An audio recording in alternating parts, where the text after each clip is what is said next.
and gentlemen, please help me welcome David Burt, Jack David Burt.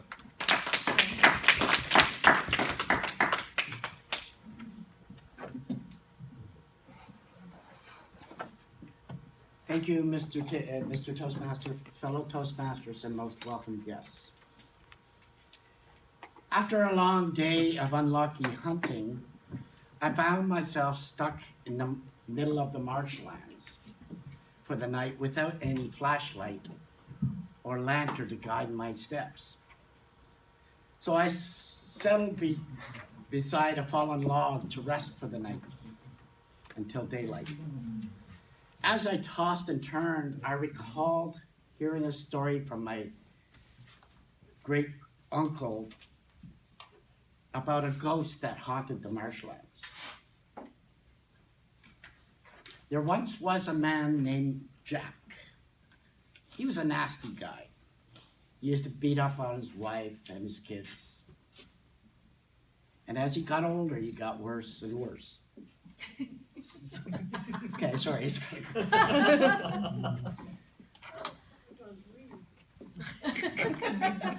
So as he got older, he got worse and worse. But as the years rolled by, his body became too wore out, and he died.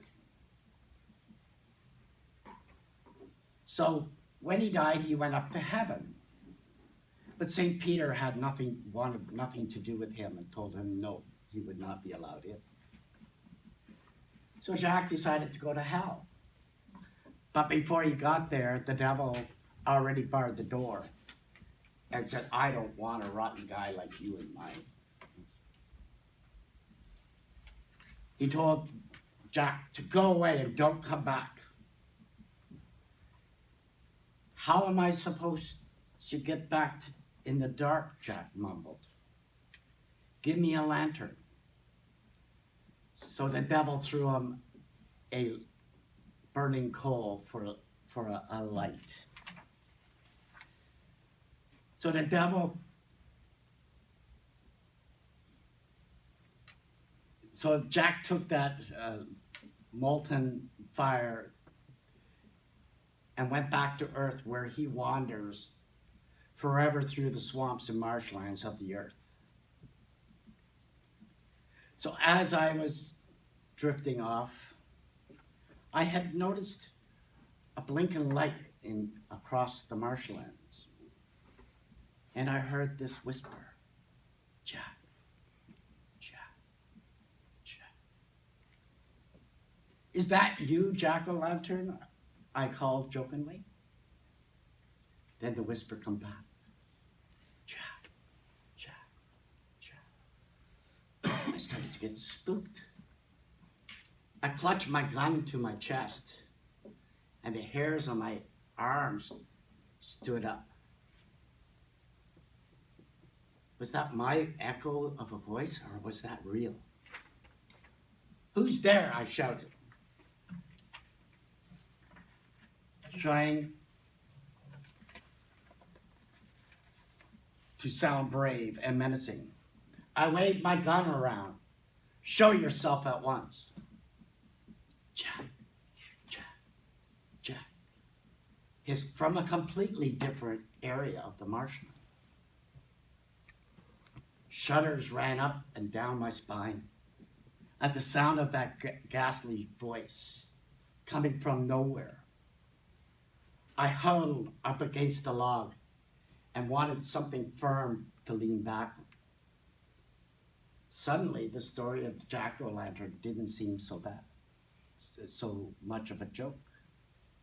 My heart was pounding so hard it made my chest hurt. I strained my ears to the silence that fell over the swamp. Jack, Jack, Jack, the voice hissed from somewhere to my left this time. The light blinked on and off. I counted 10 heartbeats at this time before it went off. This voice sounded closer. I held very still, my instincts screaming to hold my breath and not to move until the voice menace had passed. The voice again, far off to the right. Jack, Jack, Jack. The light come on and off. But this time it seemed more faint. It's moving away, I thought, relaxing just a bit, feeling safer. There was a long, long silence. Nothing stirred, not the wind, not the frogs or the turtles, not even the crickets made a sound. Jack, Jack, Jack. The voice hissed softly right into my ear, and I looked up into the glowing red eyes and twisted face of Jack-o'-lantern. I screamed and I lashed out at it with my gun. I ran a few steps and tripped over and knocking my head on a sharp stone. For a moment I saw stars, and I felt blood pouring from my scalp, but the jack-o'-lantern was right behind me. I had to get away. I fell into a deep pool. I plunged underneath the water, flailing desperately against the rope line of the grasses that tried to keep me down. My head finally burst out of the water, and I grasped desperately for air, treading water as best as I could, with my trembling limbs, and aching head. I heard the creature laugh in the mist. Jack, Jack, Jack. The voice hissed delightfully and lightly, and the light blinked on and off, right over my head, blinding my dazed eyes as horror flowed through me and froze my limbs so I could no longer swim. For a moment, the grotesque face and the red eyes of the jack-o'-lantern loomed out of the mist before my paralyzed gaze. My head started to swim with pain from my bleeding skull. The evil face above me, lit by its bright light, whirled around and around. Growing dimmer, my eyes started to glaze.